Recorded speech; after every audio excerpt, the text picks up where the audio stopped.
Hi guys, Garth Bacon back here. If you've been following this series, Comedian with Prostate Cancer, you're going to want to watch parts 1, 2, and 3. This is part 4. And what I've been doing here for you guys that haven't seen this, first I'm doing this for you guys with prostate cancer. And can't really find some regular Joe that's going through it as I am right now, because this is what I looked for when I first got it. Explaining, gee, this is what really happens and this is what they do to you. And I've been trying to do that from the very beginning. If you watch part 1, just talking to my wife about her getting a checkup and then finding out that I have cancer when I do. And not that it's funny, but it is kind of ironic, especially when you're kind of a retired comedy writer like I've been all my life. And I'm 69 years old now, and welcome to my studio. This is my studio here. This is where I work when I'm working in my home here. But parts 1, 2, and 3 chronicle the genesis of this thing, talking to the doctors, getting a high PSA of 15, which indicates you have cancer, then getting a MRI, which shows there's a problem, and then getting a biopsy, and then getting a colonoscopy, and then getting a coil emplacement and all that stuff and all the crap you got to go through, which I have gone through. So watch parts 1, 2, and 3 if you haven't seen that yet. If you have prostate cancer, I'm hoping it will ease your mind. I have had some people contact me and say, I feel a lot better about this procedure. I got to go get it tomorrow. So that's why I'm doing this. So here we are in part 4. What has happened to me up to this point is I had the coils put into me. Real breeze, no problem. Didn't feel anything, didn't hurt when they were done. I was quite amazed because they put these 3 little 24 karat gold coils in you. And so I haven't felt them, they did some other thing, and it's all good. No pain, no problem. And unless I didn't explain it in the last video, I will say quickly that the coils are used as a target for the radiation that you get. And that pinpoints the radiation right to the spot where the cancer is to get rid of it. Now that I've been through the coil procedure, they checked that. What they did was they put me in the MRI again to find out everything was copacetic, and it was. And they then gave me a 20-day regimen of radiation, which I am currently doing now. So how did that work? Well, they called me up and they said, you've got to come in, and we're going to do what they call a pre-scan of radiation. You're going to go in the room where they do the radiology, and you're going to lay on the table. You have to wear, you don't have to wear a Johnny, okay? But if you don't want to wear a Johnny, you have to put on sweatpants or something very loose, because what they want to do is pull your pants down while you're laying on the table and expose your junk.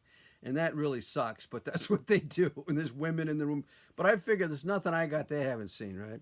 But it's still a little embarrassing, so be prepared for that. And what they do is they put 3 tattoos on you.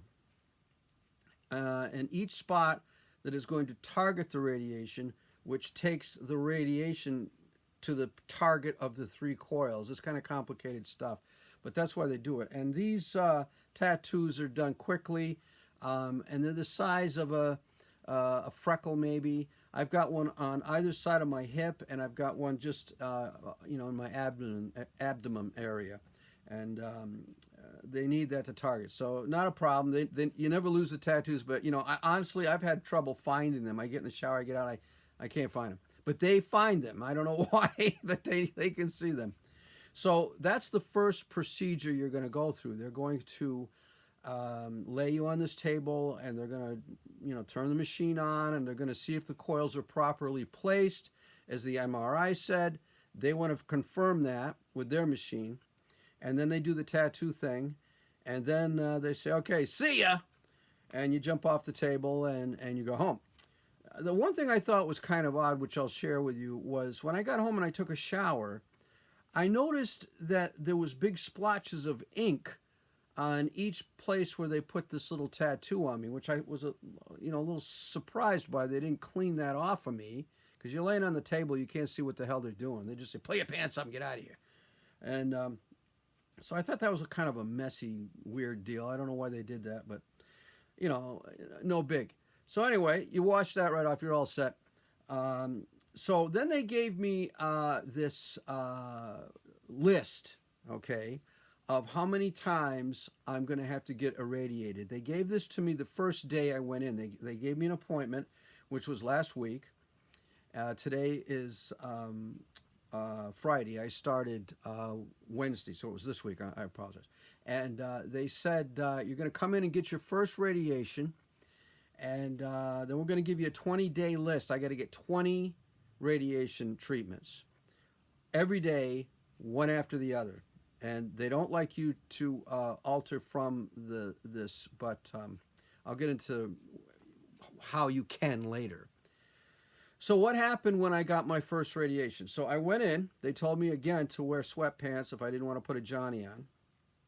And it's kind of very casual. It's kind of weird. You go in and you say who you are and you sit down, and the radiologist will come and get you, and they will take you into the room, and they'll say, and there's several people in there usually, and they all greet you, and they say, you know, you take your shoes off, or you don't have to, and take off your coat and lay them on the table there, and get on the table. And so you get on the table, and you lay down, and they pull your shirt up and pull your pants down and expose your junk, and it's very embarrassing all over again.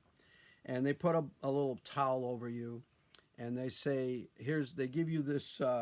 It looks like a doggy chew toy to me. It's just a little rubber circle like this, and you hang on to that like this while you're laying on your chest. You hang on to it like this because you can't move while they're doing this. If you move while they're doing this, they might have to reset, and it takes longer. If you can prevent yourself from moving, then that's good. Now, the other thing that you have to do before you get irradiated, and they'll ask you this, they'll ask you if you have a full bladder. And, you know, this has been, as all of these experiences for me, as a guy that, you know, kind of looks at life in the funny lens, is hilarious because they tell you to do stuff like, it's no big deal. Just make sure you come here with a full bladder. Oh, why? Because when the bladder is full, it lifts the things in your body around the bladder, your intestines and stuff like that, up and out of the way. It helps hold things out of the way. So when you get irradiated, it won't, burn any of those extremities. So that makes sense to me, right? But how the hell, it's really tough. So you get up at night, you go to the bathroom, empty bladder, okay? You get up in the morning, and you got to go, full bladder, and you go, I got to go. So you go, empty bladder. So what you've got to do is you've got to try to time this thing. I have an hour drive when I go to the hospital that does this for me. So I take a couple big bottles of water, and I just down them while I'm driving. And by the time I get there, yes, I have a full bladder. And they will check you when you go in the first few times when you get your radiation. They're going to lay you down, and they're going to take an x-ray of you before they irradiate you and tell you whether your bladder is full enough. If your bladder isn't full enough, then you got to wait. So you got to make sure you do this. You got to make sure you feel like you got a full bladder, man. And it's tough. I know it's tough. I could do a lot of jokes about this, but I'm not going to go there. So I've kind of become the master of the full bladder, right? And after you've kind of had a few treatments, I've had 3 now. Today was my 3rd. They stop asking you, and they won't take x-rays every time after that to see if your bladder's full, because they're just going to trust the fact that you figured it out and you know where you need to be and how you should feel. So after they do the x-ray and check your bladder and stuff, they line you up. They give you a little chew toy to hold or whatever it is, and they start to irradiate you. Now, the table you're laying on is, you'll see these amazing, gigantic metal spinning machine, just spinning these big chunks all over the place, all around you. These big pieces of equipment are going all around your body like this. And that is targeting the radiation, which is, believe it or not, coming up through the bottom of the table you're laying on. You're actually laying on a table that's got a glass screen in it that sends the radiation up through the bottom into your pelvic area, irradiates your prostate, and done. If you don't move, you can be out of there in between 10 and 15 minutes. They start out with different levels of radiation, they tell me. The first 2 or 3 are a little hotter than the rest of them. But after that, you're done. You get off the table, pull up your pants, say goodbye, and leave. I have weekends off. I have to go Monday through Friday until I get the full 20 treatments done. So that's currently what I'm doing. Now, how have I felt since I got irradiated? Nothing. I've only had 3 treatments. I felt nothing. Now, they have told me, and they will give you information, you want to read that stuff, that the skin can get a little tender around the area you're getting irradiated. It can sometimes blister a little bit. They will give you a cream for that if you request it. And there can be sometimes a burning sensation. I haven't felt any of this stuff. I haven't seen anything. I've seen a very, very slight reddish spot in one of the areas. I know they're irradiating me, but it doesn't hurt. Doesn't does nothing. It's nothing. So I'm personally right now, I'm not feeling anything. I go away, I lay on the table, stay still, get irradiated, I leave. So that's where I'm at right now. I am getting irradiated. Now, in the next video, I'm going to talk about some research I've done on the hormone therapy, which I've talked about before. And I've had, let me see, 1, 2, 3, I've had 4 shots of hormone therapy. You get one every month.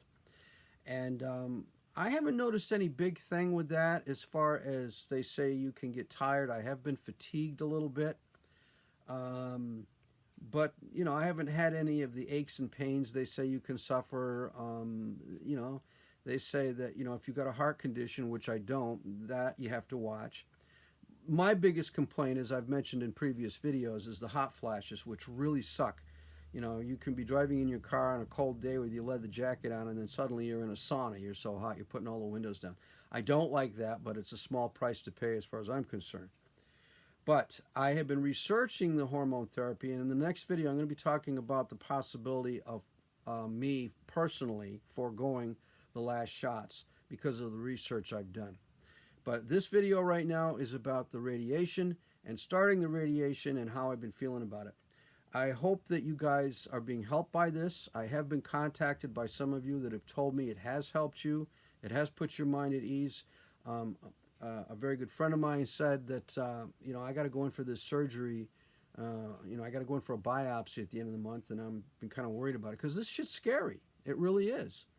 He says, I don't feel as bad about it now. So that's why I'm doing these videos. And if you guys could take a moment to like this video and subscribe, and please share the video with anybody you love or know or could possibly need this video as far as what they're going through in prostate cancer. I'd really appreciate it because that's what it's all about. That's why we're doing this. So thanks a lot for watching, guys, and I'll see you on the next video next week.